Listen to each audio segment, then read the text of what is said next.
უკრაინელი სამხედროები, რომლებიც ბათუმში სარეაბილიტაციო კურსს გადიოდნენ, სამშობლოში ხვალ დაბრუნდებიან. დღეს კი ბათუმის ღვთისმშობლის საკათედრო ტაძარში უკრაინაში სამხედრო მოქმედებების დროს დაღუპულ გმირთა სულის მოსახსენიებელი პანაშვიდს უმაღლესი საბჭოს წევრებთან ერთად დაესწრნენ. 20-მდე უკრაინელი სამხედრო რეაბილიტაციის კურსს აჭარაში 2 კვირის განმავლობაში გადიოდა. გარდა ამისა, ამ დროის განმავლობაში მასპინძელმა მხარემ სტუმრებისთვის არაერთი კულტურულ შემეცნებითი ღონისძიება მოაწყო. დღეს არის უთმოფენობის წინაშაბათი, მიცვალებულთა ხსენების დღეა და ჩვენ გადავწყვიტეთ, რომ უკრაინელ მეგობრებს მივცეთ საშუალება მოიხსენიონ მათი მეგობრები, რომლებიც დაიღუპნენ უკრაინის თავისუფლებისა და დამოუკიდებლობისათვის ბრძოლაში.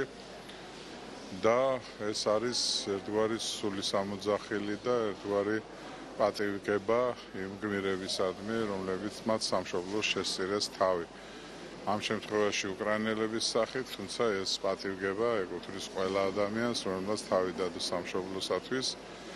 ჩვენი ტერნოპოლელი მეგობრები ხვალ დილით ადრე მიემგზავრებიან და ეს ერთგვარი გამოსათხოვარი აქცია არის.